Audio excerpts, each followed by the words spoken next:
ಪ್ರಾಪಂಚಿಕ ಬದುಕಿನಲ್ಲಿ ಮಾನವನ ನಿಜವಾದ ಕರ್ತವ್ಯಗಳೇನು? ಜೀವನದಲ್ಲಿ ಸಮಚಿತ್ತತೆಯನ್ನು ಬೆಳೆಸಿಕೊಳ್ಳಬೇಕಾದ ಬಗೆ ಹೇಗೆ? ಸಮತೋಲನದ ಸಾಧನೆ ಬದುಕಿನಲ್ಲಿ ಸಾಧ್ಯವೇ? ಎಂಬೆಲ್ಲ ಪ್ರಶ್ನೆಗಳಿಗೆ ಭಗವದ್ಗೀತೆಯ ಮೂಲಕ ಶ್ರೀ ಕೃಷ್ಣನ ನುಡಿಗಳು ನಮಗೆ ಸಾರ್ಥಕತೆಯನ್ನು ನೀಡುತ್ತದೆ. ಬನ್ನಿ, ಈ ಗೀತೆಯ ಸಾರವನ್ನು ತಿಳಿಯೋಣ. ಶ್ರೀಮತಿ ನಾಗಶ್ರೀ ತ್ಯಾಗರಾಜ್ರವರ ಧ್ವನಿಯಲ್ಲಿ ಗೀತ ಸುನಾದ ಕಾರ್ಯಕ್ರಮ ತಪ್ಪದೆ ಕೇಳಿ. ಪ್ರತಿದಿನ ಬೆಳಗ್ಗೆ 8:35 ಮರುಪ್ರಸಾರ ಸಂಜೆ 6:30 ನಿಮ್ಮ ಜನಧ್ವನಿ ಬಾನುಲಿಯಲ್ಲಿ.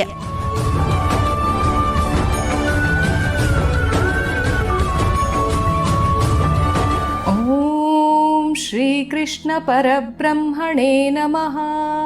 ಶ್ರೀಮದ್ಭಗವದ್ಗೀತಾ. ಜನಧ್ವನಿಯ ಸಮಸ್ತ ಶ್ರೀಕೃಷ್ಣನ ಭಕ್ತರಿಗೆ ನಮಸ್ಕಾರಗಳು.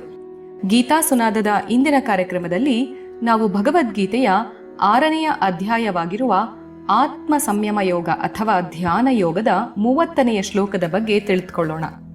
ಆ ಶ್ಲೋಕ ಇಂತಿದೆ: ಯೋ ಮಾಂ ಪಶ್ಯತಿ ಸರ್ವತ್ರ ಸರ್ವಂಚ ಮಯಿ ಪಶ್ಯತಿ ತಸ್ಯಾಹಂ ನ ಪ್ರಣಶ್ಯಾಮಿ ಸಚ ಮೇ ನ ಪ್ರಣಶ್ಯತಿ.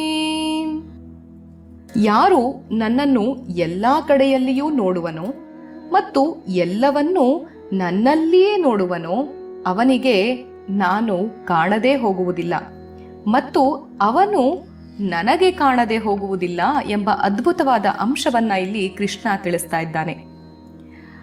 ಆ ಒಂದು ಮಾತನ್ನ ನಾವು ವಿಸ್ತಾರವಾಗಿ ತಿಳಿದುಕೊಳ್ಬೇಕು ಅಂತಂದ್ರೆ, ಯೋಗಿ ಎಲ್ಲ ಕಡೆಯಲ್ಲಿಯೂ ಎಂದ್ರೆ ಪವಿತ್ರ ಮತ್ತು ಅಪವಿತ್ರ ಎಲ್ಲ ಸ್ಥಳಗಳಲ್ಲಿಯೂ ಅವನನ್ನ ನೋಡ್ತಾನೆ. ಲೌಕಿಕ ದೃಷ್ಟಿಯಿಂದ ಒಂದು ಪವಿತ್ರ ಮತ್ತೊಂದು ಅಪವಿತ್ರ ಎಂಬ ಸ್ಥಳ ಇರಬಹುದು. ಆದರೆ ಯೋಗಿಯಾಗಿರೋನು ಹೊರಗಿನ ತೋರಿಕೆಯ ಉಪಾಧಿಯನ್ನು ತೂರಿ ನೋಡುವುದರಿಂದ ಅವನಿಗೆ ಒಂದೇ ಪರಮಾತ್ಮನ ದರ್ಶನವಾಗುತ್ತೆ. ಅವನು ಭಗವಂತನಲ್ಲಿ ಪ್ರಪಂಚದಲ್ಲಿರುವಂತಹ ಚರಾಚರ ವಸ್ತುಗಳೆಲ್ಲ ಮುಳುಗಿರುವುದನ್ನ ನೋಡ್ತಾನೆ. ಭಗವಂತ ಎಲ್ಲವನ್ನೂ ಹಾಸುಹೊಕ್ಕಾಗಿ ವ್ಯಾಪಿಸಿಕೊಂಡು ಅವುಗಳನ್ನೆಲ್ಲ ಮೀರಿರ್ತಾನೆ. ಇಂತಹ ಯೋಗಿಗೆ ಯಾವುದನ್ನು ನೋಡಿದರೂ ಕೂಡ ಅದು ಭಗವಂತನಲ್ಲಿರುವುದು ವ್ಯಕ್ತವಾಗುತ್ತದೆ. ಅವನಲ್ಲಿ ದೇವರಿರುವನು, ದೇವರಲ್ಲಿ ಅವನಿರುವನು. ದೇವರನ್ನು ಬಿಟ್ಟು ಪ್ರಪಂಚದಲ್ಲಿ ಯಾವುದೂ ಇಲ್ಲ ಎಂಬ ಅಂಶವನ್ನೇ ಇಲ್ಲಿ ಕೃಷ್ಣ ತಿಳಿಸ್ತಾ ಇರುವಂಥದ್ದು. ಇಂತಹ ಯೋಗಿಗೆ ನಾನು ಕಾಣದೇ ಹೋಗುವುದಿಲ್ಲ. ಎಂತಹ ಭಯಂಕರವಾದ ಅಥವಾ ಸುಂದರವಾದ ವೇಷಗಳನ್ನು ಹಾಕಿಕೊಂಡಿದ್ದರೂ ಅದರ ಹಿಂದೆ ದೇವರನ್ನು ಸದಾ ಕಾಣುತ್ತಾನೆ. ಈ ಪ್ರಪಂಚದಲ್ಲಿ ಏನು ಆಗಬೇಕಾದ್ರೂ ಕೂಡ ಅದರ ಹಿಂದೆ ಭಗವಂತನ ಕೈವಾಡವನ್ನೇ ಕಾಣುವಂಥವನೇ ಯೋಗಿ. ಅವನ ಇಚ್ಛೆ ಇಲ್ಲದೆ ಒಂದು ಹುಲ್ಲಿನ ಎಸಳು ಚಲಿಸಲಾರದು. ಜೀವನದಲ್ಲಿ ನಮಗೆ ಬರುವ ಸುಖ ದುಃಖಗಳ ಹಿಂದೆ, ಲಾಭ ನಷ್ಟಗಳ ಹಿಂದೆ, ಜೀವನದಲ್ಲಿ, ಮರಣದಲ್ಲಿ, ವಿಷದಲ್ಲಿ, ಅಮೃತದಲ್ಲಿ, ಲಾಭ ನಷ್ಟಗಳಲ್ಲಿ ಎಲ್ಲದರ ಹಿಂದೆಯೂ ಭಗವಂತನನ್ನೇ ಕಾಣುತ್ತಾನೆ. ಅವನು ನನಗೆ ಕಾಣದೇ ಹೋಗುವುದಿಲ್ಲ ಎನ್ನುತ್ತಾನೆ. ದೇವರು ಎಂದಿಗೂ ತನ್ನ ಭಕ್ತರನ್ನು ಮರೆಯುವುದಿಲ್ಲ. ಯಾವಾಗಲೂ ಅವರನ್ನು ತನ್ನ ಗಮನದಲ್ಲಿಟ್ಟುಕೊಂಡಿರುತ್ತಾನೆ. ತನ್ನ ಕಡೆಗೆ ಅವರು ಬರಬೇಕಾದರೆ ಅವರಿಗೆ ಮಾರ್ಗದಲ್ಲಿರುವ ಆತಂಕಗಳನ್ನು ನಿವಾರಣೆ ಮಾಡುತ್ತಾನೆ. ಸದಾ ಕಾಲದಲ್ಲಿಯೂ ಎಲ್ಲ ವಿಪತ್ತುಗಳಿಂದಲೂ ಅವನ ಅಭಯ ಹಸ್ತ ರಕ್ಷೆ ಇರುತ್ತದೆ. ನಾವು ಅವನನ್ನು ಮರೆಯದಂತೆ ನೋಡಿಕೊಂಡರೆ ಅವನು ನಮ್ಮನ್ನು ಮರೆಯದಂತೆ ನೋಡಿಕೊಳ್ತಾನೆ. ಭಕ್ತನಿಗೂ ಭಗವಂತನಿಗೂ ಒಂದು ಅನ್ಯೋನ್ಯ ಸಂಬಂಧವಿದೆ. ಇದನ್ನು ಅರಿತವನೇ ಯೋಗಿ. ಇಷ್ಟೆಲ್ಲ ವಿವರಣೆಯನ್ನ ಕೊಡ್ತಿರುವಂಥ ಕೃಷ್ಣ ಪರಮಾತ್ಮನ ಮತ್ತಷ್ಟು ವಿಷಯಗಳನ್ನ ವಿಸ್ತಾರವನ್ನು ನಾವು ಅರ್ಥ ಮಾಡ್ಕೊಳ್ಬೇಕು ಅಂತಂದ್ರೆ, ಇಲ್ಲಿ ಧ್ಯಾನಿಯು ತನ್ನ ಗುರಿಯನ್ನ ತಲುಪಿದೊಡನೆ ಬ್ರಹ್ಮ ಸಂಸ್ಪರ್ಶವಾದ ಪರಮಾನಂದವನ್ನ ಪಡಿತಾನೆ ಅಂತ ಹೇಳಿ ತಿಳಿಸಲಾಗಿತ್ತು. ಅಂದ್ರೆ ಇಲ್ಲಿ ಕೃಷ್ಣ ಒಂದು ಮಾತನ್ನು ಹೇಳ್ತಾನೆ, ಯಾರು ನನ್ನನ್ನು ಎಲ್ಲೆಲ್ಲೂ ಕಾಣುತ್ತಾನೋ ಮತ್ತು ಎಲ್ಲವನ್ನೂ ನನ್ನಲ್ಲೇ ಕಾಣುತ್ತಾನೋ ಅಂಥೇಳಿ. ಅಂದರೆ ಇದರ ಒಂದು ವಾಕ್ಯದ ಅರ್ಥ ಏನಂದರೆ, ಇಲ್ಲಿ ನಾನು ಮತ್ತು ನನ್ನನ್ನು ಎಂಬ ಪ್ರಥಮ ಪುರುಷ ಏಕವಚನ ಅಂತಂದ್ರೆ ಈ ಆತ್ಮನ ಪ್ರತೀಕ ಅಂತ. ಈ ಆತ್ಮನ ಪ್ರತೀಕ ಅಂಥೇಳಿ ನಾವು ಯೋಚಿಸಿದಾಗ ಮಾತ್ರ ಆ ಪರಮಾತ್ಮನನ್ನ ಕಾಣುವುದು ಬಹಳ ಸುಲಭ ಆಗತ್ತೆ. ಅವನು ನನ್ನಿಂದ ಎಂದೂ ಬೇರ್ಪಡುವುದಿಲ್ಲ ಅಂತಂದ್ರೆ ಬುದ್ಧಿಯನ್ನು ದಾಟಿ ಜೀವವು ತನ್ನ ನಿಜ ಸ್ವರೂಪವನ್ನ ಕಂಡುಕೊಳ್ತದೆ. ಕನಸಿಗ ಎಚ್ಚರಗೊಂಡ ಮೇಲೆ ಎಚ್ಚರದಲ್ಲಿದ್ದವನೇ ಆಗುವಂತೆ ಇದು. ಕನಸಿಗ ಎಚ್ಚರಗೊಂಡ ಮೇಲೆ ತನ್ನನ್ನೇ ತಾನೇ ದರ್ಶಿಸುವುದಲ್ವಾ? ಹಾಗೆ ಈ ಒಂದು ಪ್ರಾಪಂಚಿಕ ಮೋಹ ಪಾಶಕ್ಕೆ ಬಲಿಯಾಗಿರುವಂತಹ ನಾವು ಈ ಮೋಹ ಮಾಯೆಯ ಒಂದು ನಿದ್ರೆಯಿಂದ ಎಚ್ಚರಗೊಂಡಾಗ ನಮಗೆ ಕಾಣುವಂಥದ್ದೇ ಪರಮಾತ್ಮ. ಹಾಗೆ ಕೃಷ್ಣ ಮತ್ತೊಂದು ಮಾತನ್ನು ಹೇಳ್ತಾನೆ, ನಾನು ಅವನಿಂದ ಬೇರ್ಪಡುವುದಿಲ್ಲ ಅಂಥೇಳಿ ಕೃಷ್ಣನೇ ಹೇಳ್ತಿದ್ದಾನೆ ಅಂತಂದಾಗ ದ್ವೈತಿಗಳು ತಮ್ಮ ನಿಜ ಸ್ವರೂಪವೇ ಅನಂತ, ಅದು ಅನಂತ ಆತ್ಮ ಅದು ಅಂತ ಹೇಳಿ ಒಪ್ಪೋದಕ್ಕೆ ಹಿಂಜರಿತಾರೆ. ಯಾಕೆಂದ್ರೆ ಜೀವ ಭಾವ ಇರುವ ತನಕ ಅದ್ವೈತ ಅನುಭವ ಅನ್ನುವುದು ಸಾಧ್ಯವೇ ಇಲ್ಲ. ಅವರಿಗೆ ಕರ್ತೃತ್ವ ಭಾವನೆ ಇದ್ದದ್ದೇ.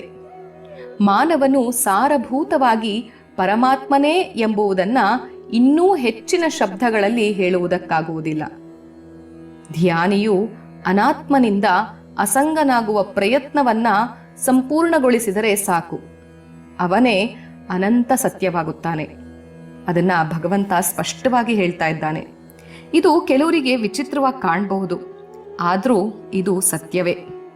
ಈ ಹೇಳಿಕೆಯನ್ನ ನಾವು ಅನುಮಾನಿಸುವವರಿಗೆ ಅದು ಸರಿಯಾಗಿ ಅರ್ಥವಾಗದು. ಆದರೆ ನಮ್ಮ ಎಲ್ಲ ಋಷಿಗಳು ಕೂಡ ಈ ಸತ್ಯವನ್ನ ಒಕ್ಕೊರಲಿನಿಂದ ಅನುಮೋದಿಸಿದ್ದಾರೆ. ತಾತ್ಕಾಲಿಕವಾಗಿ ನಾವು ನಮ್ಮ ನಿಜ ಸ್ವರೂಪವನ್ನ ಮರ್ತಿದ್ದೇವೆ. ಸ್ವರೂಪವನ್ನ ಪುನರ್ದರ್ಶಿಸಿದ ನಂತರ ಈ ಜೀವವೇ ಆತ್ಮವಾಗುತ್ತದೆ.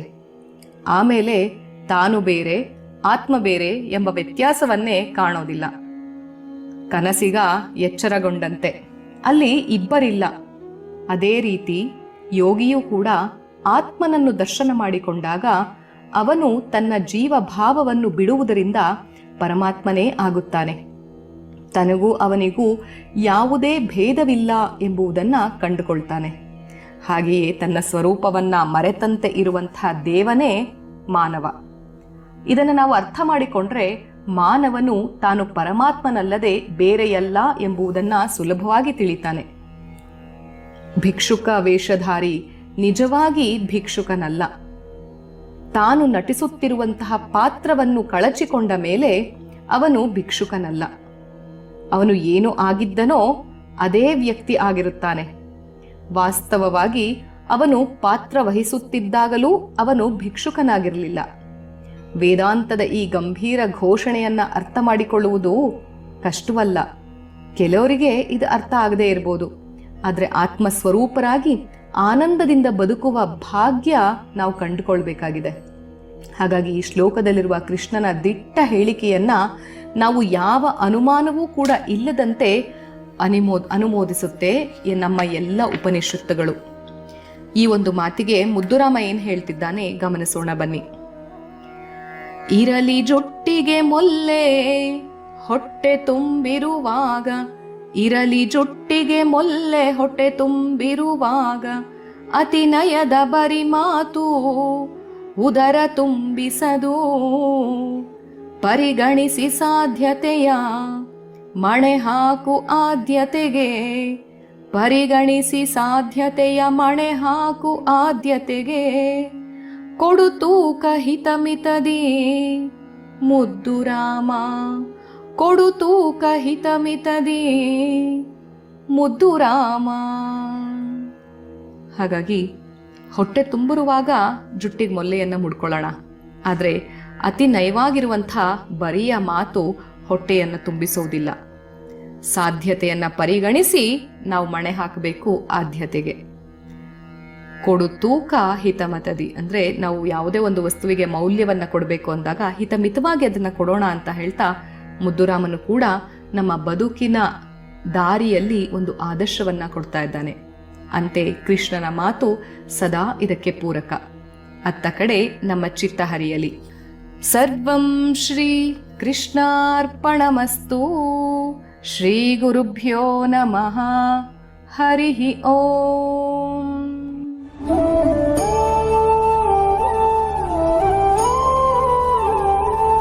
ಪ್ರಾಪಂಚಿಕ ಬದುಕಿನಲ್ಲಿ ಮಾನವನ ನಿಜವಾದ ಕರ್ತವ್ಯಗಳೇನು? ಜೀವನದಲ್ಲಿ ಸಮಚಿತ್ತತೆಯನ್ನು ಬೆಳೆಸಿಕೊಳ್ಳಬೇಕಾದ ಬಗೆ ಹೇಗೆ? ಸಮತೋಲನದ ಸಾಧನೆ ಬದುಕಿನಲ್ಲಿ ಸಾಧ್ಯವೇ? ಎಂಬೆಲ್ಲ ಪ್ರಶ್ನೆಗಳಿಗೆ ಭಗವದ್ಗೀತೆಯ ಮೂಲಕ ಶ್ರೀ ಕೃಷ್ಣನ ನುಡಿಗಳು ನಮಗೆ ಸಾರ್ಥಕತೆಯನ್ನು ನೀಡುತ್ತದೆ. ಬನ್ನಿ ಈ ಗೀತೆಯ ಸಾರವನ್ನು ತಿಳಿಯೋಣ. ಶ್ರೀಮತಿ ನಾಗಶ್ರೀ ತ್ಯಾಗರಾಜ್ರವರ ಧ್ವನಿಯಲ್ಲಿ ಗೀತ ಸುನಾದ ಕಾರ್ಯಕ್ರಮ ತಪ್ಪದೆ ಕೇಳಿ, ಪ್ರತಿದಿನ ಬೆಳಗ್ಗೆ 8:35 ಮರುಪ್ರಸಾರ ಸಂಜೆ 6:30 ನಿಮ್ಮ ಜನಧ್ವನಿ ಬಾನುಲಿಯಲ್ಲಿ.